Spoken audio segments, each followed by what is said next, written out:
Welcome back to my YouTube channel science Veda and I am Muskan Sharma. तो guys, मैं आज आपके लिए क्लास 12 में जो फिजिक्स का चैप्टर 1 है, यूनिट 1 का electrostatics, electric charges and fields के मैं फॉर्मूला लेके आई हूँ। जैसे कि हमारे टर्म 1 एग्जाम्स होने वाले हैं जिसमें सिर्फ MCQ बेस्ड आएगा, तो सिलेबस तो मतलब आपका चल ही रहा हो कंटिन्यूएशन में। तो चैप्टर 1 आपका हो गया होगा, इसलिए मैं सिर्फ रिविजन के लिए फॉर्मूलाज लेके आई हूँ। तो आप पहले, आपके लिए ये बेटर होगा कि आप पहले चैप्टर पढ़ें, उसके बाद इन फॉर्मूलाज को करें, तो फिर आपके न्यूमेरिकल्स आराम से हो जाएंगे।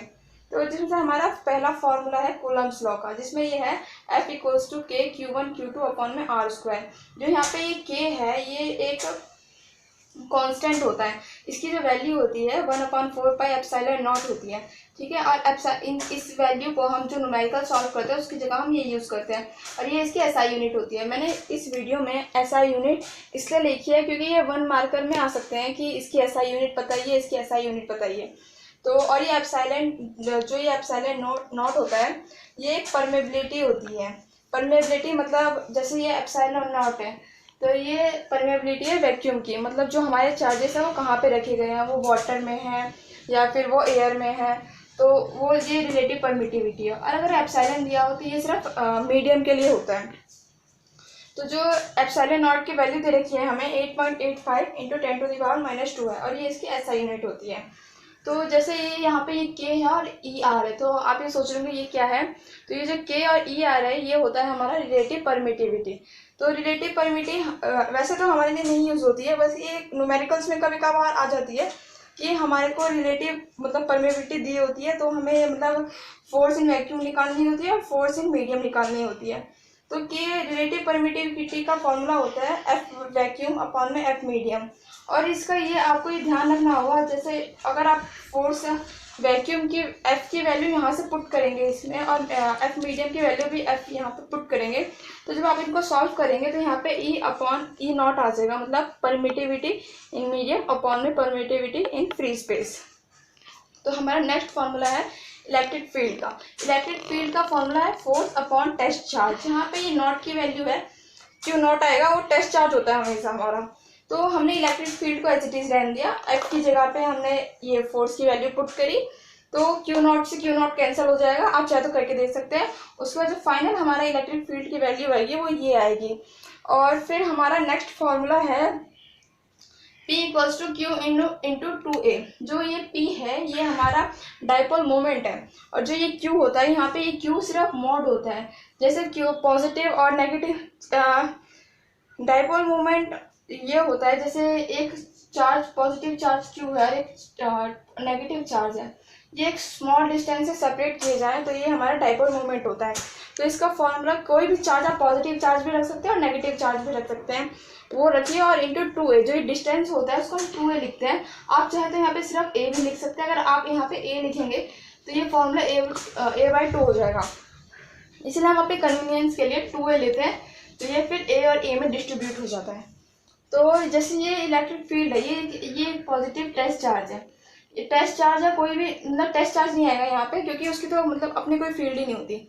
ये एक हमारे पास पॉजिटिव चार्ज है।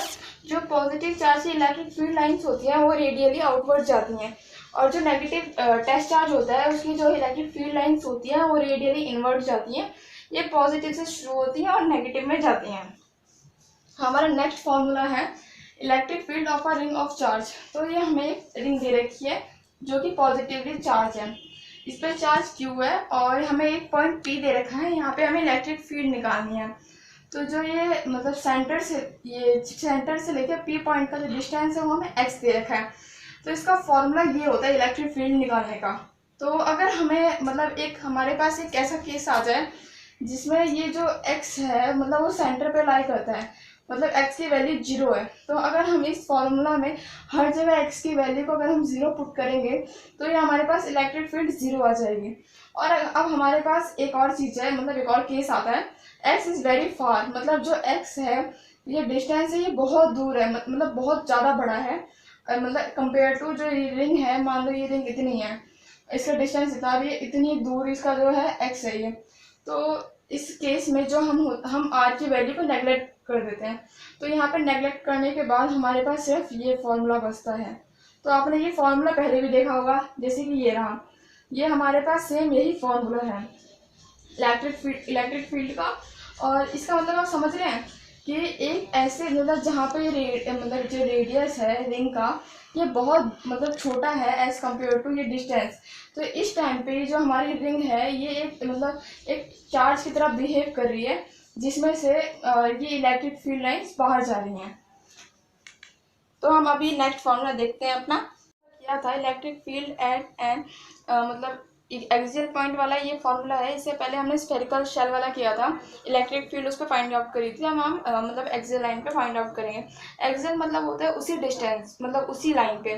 तो ये हमने मतलब पॉजिटिव चार्ज लिया, यहाँ पे हमने नेगेटिव चार्ज लिया और हमें एक्सियल पॉइंट पे यहाँ कहीं पे हमें मतलब इलेक्ट्रिक फील्ड फाइंड आउट करनी है। तो उसका जो फॉर्मूला होता है वो मेन फॉर्मूला ये है, जहाँ पे ये डाइपोल मोमेंट है, ये हमारे पास जो डाइपोल मोमेंट पे मतलब जैसे प्लस क्यू माइनस क्यू इसके बीच में जो डिस्टेंस है वो है मतलब 2r। और ये मतलब ये r² a² आपको मतलब समझ आ जाएगा ये देख के। इसमें जो हमारे पास स्पेशल केस आता है वो आता है मतलब जो ये डिस्टेंस है 2a ये मतलब बहुत ज़्यादा बड़ा है इस r डिस्टेंस से। तो उस केस में हमारा जो फॉर्मूला होता है वो ये हो जाता है।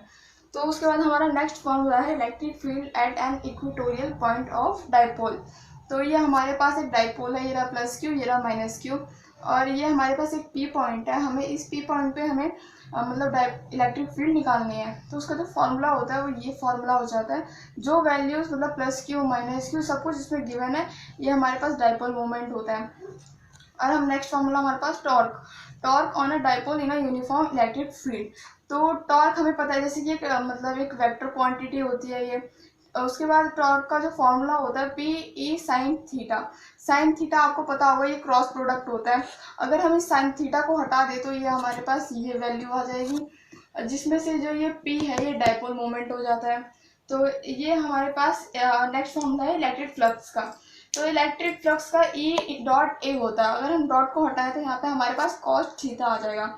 तो ये फ्लक्स हमारे पास हमेशा मतलब फ्लक्स को ये कहते हैं एक ये हमारे पास क्लोज्ड मतलब सर्कल है, लूप है, कुछ भी कह लो आप, इसमें से कितनी इलेक्ट्रिक फील्ड लाइंस पास कर रही हैं उसको इलेक्ट्रिक फ्लक्स कहते हैं।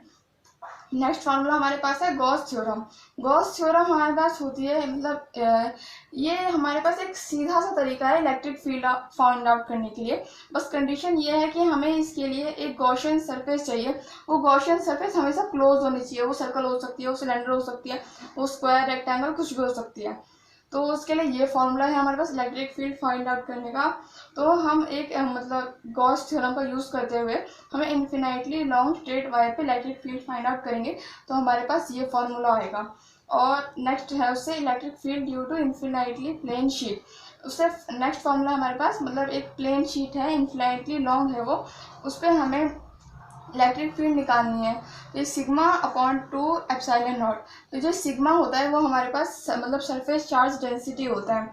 और उससे नेक्स्ट हम इसका इस्तेमाल करेंगे तो आएगा मतलब electric field intensity due to a uniform charge thin spherical shell. हमारे पास एक थिन स्फेरिकल शेल है, मतलब जैसे कोई शेल हो गई, जैसे कोई बॉल्स होती है ना, उस बॉल को आपस में लगा दिया और अंदर से खाली होती है और वो शेल होती है, उसको कहेंगे हम मतलब हॉलो कह सकते हैं यहाँ पे। तो उसके आउटसाइड पे हमारे पास जो इलेक्ट्रिक फील्ड आएगी वो ये आएगी।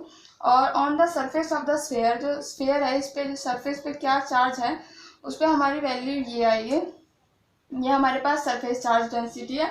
और इनसाइड द सेल हमारे पास 0 आएगी, क्योंकि मतलब एक स्फेरिकल शेल है तो उसके अंदर कोई चार्ज होगा ही नहीं, तो इलेक्ट्रिक फील्ड कैसे निकालेंगे। तो गाइज यहाँ पे हमारा चैप्टर खत्म होता है। अगर आपको मेरी वीडियो अच्छी लगे प्लीज़ मेरी वीडियो को लाइक करें, चैनल को सब्सक्राइब करना ना भूलें।